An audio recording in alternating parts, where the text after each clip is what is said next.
வணக்கம். மகிமை அப்படிங்கிற வார்த்தைய நம்ம எல்லாருமே கேள்விப்பட்டிருப்போம்.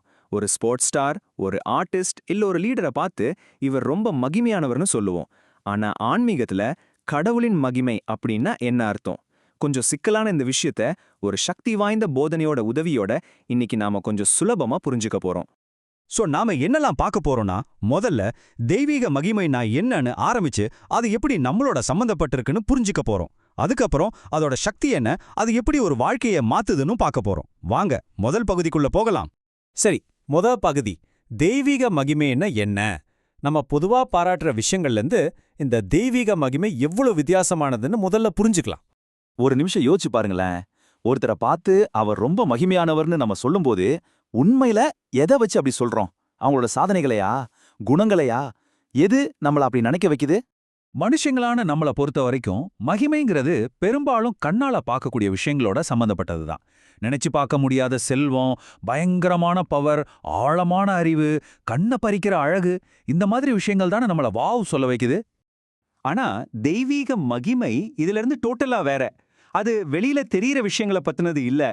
அது கடவுளோட உண்மையான குணம், அவரோட கேரக்டரோட வெளிப்பாடு, அவரோட சக்தி, ஞானம், குணம், இது எல்லாத்தையும் ஒன்னா சேர்த்தா என்ன வருமோ அதுதான் அந்த மகிமை.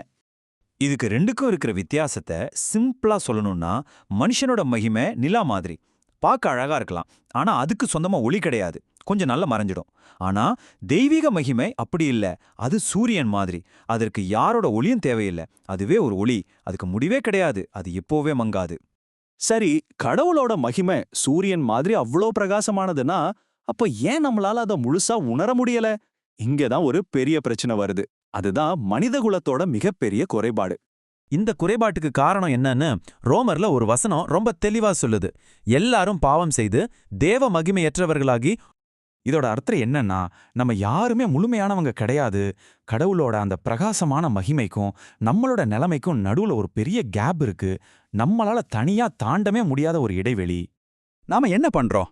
நம்ம கிட்ட இருக்கிற சின்ன சின்ன விஷயங்களை, நம்ம அறிவை, நம்ம பலத்தை, நம்ம நல்ல குணத்தை நம்பி அதிலேயே பெருமைப்பட்டுக்கிறோம். ஆனா உண்மை என்னன்னா, அந்த மகிமைங்கிற பெரிய கடலுக்கு முன்னாடி இது எல்லாமே வெறும் சின்ன துளிதான்.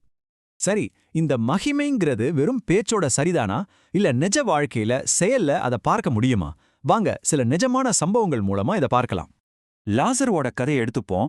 சிச்சுவேஷன் ரொம்ப மோசம். அவர் இறந்த 4 நாள் ஆச்சு. இனிமே ஒண்ணுமே பண்ண முடியாதுன்னு எல்லாரும் நினைச்சாங்க. ஆனா இயேசு சிம்பிளா ஒரு விஷயம் சொல்றாரு, அந்த கல்லை எடுங்க. அதுக்கப்புறம் மரணத்தையே நடுங்க வச்ச ஒரு வார்த்தை, லாசரவே வெளியே வா. இதுதாங்க மகிமை, அதுவும் செயல்ல. மரணத்து மேலேயும் அதுக்கு அதிகாரம் இருக்கு. இந்த அற்புதத்தோட மையப்புள்ளியே இயேசு மார்த்தா கிட்ட சொன்ன அந்த சக்தி வாய்ந்த வார்த்தைகள் தான். நீ விசுவாசித்தால் தேவனுடைய மகிமையை காண்பாய் என்று நான் உனக்கு சொல்லவில்லையா? பாத்தீங்களா? நம்பிக்கைதான் அந்த மகிமையை பார்க்கிறதுக்கான சாவி. பிறவிக்குருடனை குணப்படுத்தின சம்பவத்தையும் பாருங்க. நிறைய பேர் நினைச்சாங்க அது அவனோட பாவம்னு. ஆனா இயேசு சொன்னது என்ன தெரியுமா? இது பாவத்தினால இல்ல, தேவனுடைய கிரியைகளின் மூலமா வெளிப்படணும்னு தான். சில சமயம் நம்மளோட பெரிய கஷ்டத்துல தான் கடவுளோட மகிமை ரொம்ப பிரகாசமா தெரியுது. மகிமை செயல்கள்ல மட்டும்தான் தெரியுமா? இல்ல, சில சமயம் அது ஒரே ஒரு பெயர்ல அடங்கியிருக்கும். வெறும் வார்த்தை இல்லாத ஒரு பெயரோட சக்தியை பத்தி இப்ப பாப்போம். லூக்கால ஒரு சம்பவம் வருது. இயேசுவால் அனுப்பப்பட்ட சீடர்கள் திரும்பி வர்றப்போ அவ்வளவு ஒரு சந்தோஷம். அவங்க என்ன சொல்றாங்கன்னா, ஆண்டவரே உங்க பேரை சொன்னாலே போதும், பிசாசுங்க கூட எங்களுக்கு கட்டுப்படுது.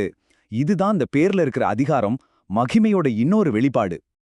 ஓகே, மகிமைனா என்ன, அது எப்படி வெளிப்படுதுன்னு பார்த்துட்டோம். இப்ப ரொம்ப முக்கியமான ஒரு கேள்விக்கு வரோம். ஒரு மனுஷன் நிஜமாவே இந்த மகிமையை பார்த்தா, சந்திச்சா அவனுக்குள்ள என்ன நடக்கும்? அதுதான் நம்மளோட கடைசி பகுதி, உருமாற்றும் சந்திப்பு.